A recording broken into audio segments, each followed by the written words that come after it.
සුබ දවසක් වේවා යාළුවෝ සියලු දෙනාටම. මේ පුංචි රේඩිය එකක් තියෙනවා. අද මේක හදාගන්න විදිහ තමයි කියලා දෙන්නේ. මේකේ කිසිම සද්දයක් වද්දයක් නැහැ. කරන්ට් එකවත් එන්නේ නැහැ. මම කියලා දෙන්නම් මේක කොහොමද හදාගන්නේ කියලා. මේ වගේ එකක් ආවම අපි මුලින්ම කරන්න ඕනේ මේ පවර් වයර් එක චෙක් කරලා බලන්න ඕනේ. ස්ටෙප් බයි ස්ටෙප් මේක යන්න ඕනේ. ඉතින් මම මේ පවර් වදින වයර් එකට මල්ටිමීටර් සම්බන්ධ කරලා තියෙන්නේ. ඔව් අපි බලමු දැන් මල්ටිමීටරේ වෝල්ටේජ් එක එනවද කියලා මේ වයර් එකෙන්. ඔන්න මම දැන් ස්විච් එක දානවා. ඔය ස්විච් එක දැම්මා. ඔන්න 230ක් එනවා. ඒ කියන්නේ මේකේ වයර් එකේ ප්‍රශ්නයක් නෙමෙයි, ඇතුලේ ප්‍රශ්නයක් තියෙන්නේ. අපි මේක ගලවලා බලමු මොකද්ද කරන්න පුළුවන් කියලා. ඔව් දැන් මම මේක ගලව ගත්තා. මේකේ මේ පවර් එක හදන්නේ ට්‍රාන්ස්ෆෝමර් එකකින් තමයි මේ සර්කිට් බෝඩ් එකට. ඉතින් මේ ට්‍රාන්ස්ෆෝමරේට එන කරන්ට් එක එනවද කියලා මෙතනින් බලා ගන්න පුළුවන් අපිට මේක මල්ටිමීටර් AC වලට දාලා ඇතුලේ කනෙක්ටර් එක ගාවින් මේ ට්‍රාන්ස්ෆෝමරේට එන කරන්ට් එක එනවද කියලා. ඔය ට්‍රාන්ස්ෆෝමරේට 231ක් එනවා. ඒ කියන්නේ මේ ට්‍රාන්ස්ෆෝමරේට එන කරන්ට් එක එනවා. මේ ට්‍රාන්ස්ෆෝමරෙන් අවුට් වෙන කරන්ට් එක එනවද කියලාත් බලන්න ඕනේ. ඊට පස්සේ ඒකත් AC කරන්ට් එකක් එන්නේ. ඒකට මම දැන් මල්ටිමීටරේ තියෙනවා. එතෙන්ට තිබ්බාම ට්‍රාන්ස්ෆෝමරෙන් අවුට් එක එන්නේ නැහැ. ඒ කියන්නේ අනිවාර්යෙන් මේකේ මේ ප්‍රශ්නේ තියෙන්නේ මේ ට්‍රාන්ස්ෆෝමර් එකේ තමයි. අපි බලමු මේ ට්‍රාන්ස්ෆෝමර් එක වෙන එකක් මාරු කළා මොකද වෙන්නේ කියලා.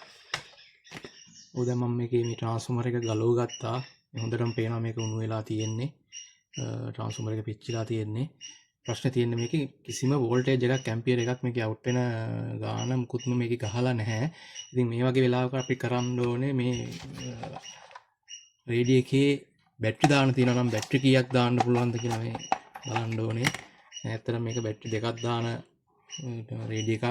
බැටරි දෙකක් වගේ නම් 1.5 2ක් වෝල්ට් 3ක් වගේ වෙනවා. වෝල්ට් 3ක ට්‍රාන්ස්ෆෝමරයක් කියලා හිතන්න පුළුවන්. නමුත් මේකේ මේ තියෙනවා රිචාර්ජබල් බැටරි එකක් දාලා. මේකේ වෝල්ටේජ් එක 3.7ක්. ඉතින් 3.7 චාර්ජ් වෙන්නේ නැහැ.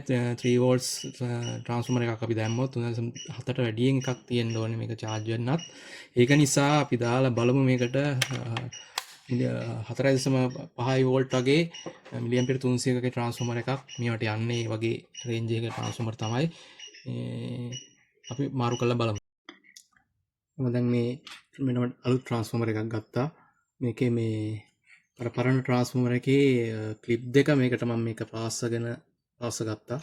මේ AC දෙන පැත්තයි DC AC කරන්ට් එක අඩු වෙලා එන පැත්තයි මේ පැති දෙක ඒ ක්ලිප් දෙක වෙනම පාස් ගත්ත මේකට.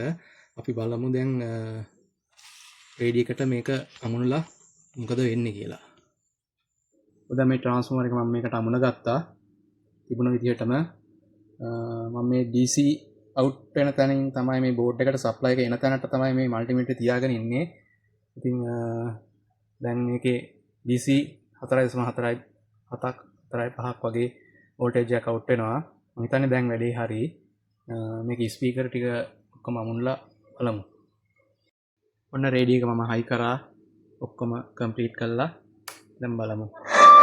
කලබලෙන්නේ හඳුන්වාදන ජය සම්පත සුපිරි ධන සම්පතේ ජයග්‍රාහී ඉංග්‍රීසි අකුර සමග අවසාන අංක 4 ගැලපුවොත් ඔව් ඔක්කොම වැඩේ හරි.